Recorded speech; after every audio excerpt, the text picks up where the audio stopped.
session we have seen the dynamic memory allocation functions. Now in this we are going to see the program based on those dynamic memory allocation functions. First of all, we need to include the standard library header file, which is stdlib.h, for using the analog, calog, pre and realog functions. Now coming to this program, I am trying to read n number of elements into an array and trying to print them without using the concept of arrays. Means I am not using any subscripts or anything, just I am directly using the number of elements and the concept of continuous memory allocation. Now in this case, I am trying to include a pointer which can point to an integer. I is for loop control variable and n is for number of elements. Now I am asking the user to enter number of elements. Suppose if it is n, say in this case, for a easy tracing of the program, we will think n is equal to 4. The immediate next statement, what are we writing? We are writing the malloc statement. As discussed in the previous class, malloc function will try to allocate memory. How?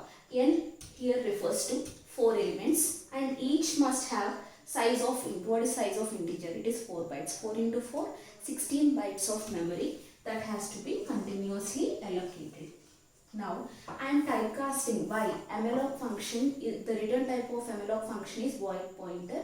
Since it has to point to integer values, I have to typecast into an integer pointer, which here will make that as combination of 4 bytes each. Now again this is also 16 bytes continuously. Now what happens is I am allocating the starting address to PTR. Now suppose if the starting address is 2004, the continuous memory location will be 2008, next 2012, next 2016. What is the initial byte address here? It is 2004. So PTR will hold 2004 value. Now here for easy understanding we have taken 4 elements, but in some cases there is a situation where we need to take 10,000 elements like that. So what happens? 10,000 into 4 bytes, how many memory bytes are we using? 40,000 memory bytes. Now in a system, every time we may not use continuous memory allocation, so that much of memory may not be available in the system. In such cases, memory allocation will not be done and it will return null values. That is what we are doing here. We are trying to check that value here. If PTR is equal to null, what does that imply? It implies that memory is not available and we will exit the program. How? Exit is a function that is present in stdlib.h, which will move the control out of the program. It will exit the program.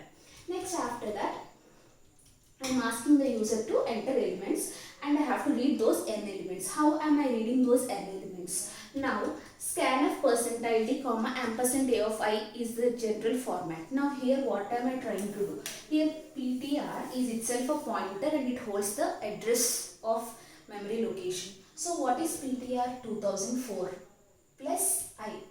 Here I value is 0, so it is directly 2004. Now what happens is I am trying to put the integer value I am reading from the keyboard at this memory location, say some 10. Next what happens is I will be incremented by 1 unit. Why? Because integer pointer when incremented by 1 unit gets incremented by 4 bytes, means 2004 will become 2008. I will place the next element here, next element, next element.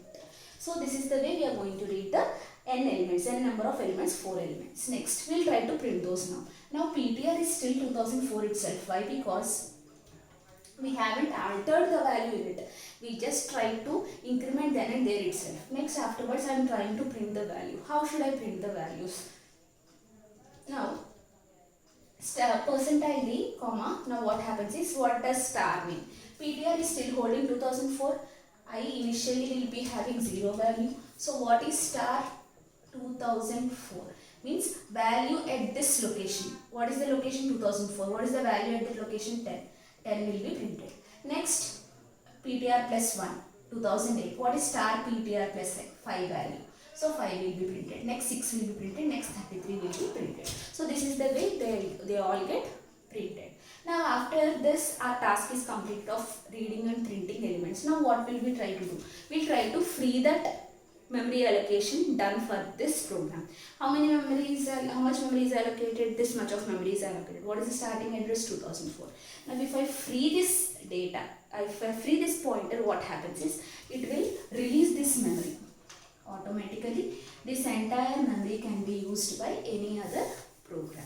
Now this is the basic understanding of an malloc function. Now how do we alter with the calloc function? It is a small basic we have to do. We have to place a calloc function, and instead of star we place a comma mentioning that I want n bytes of continuous memory.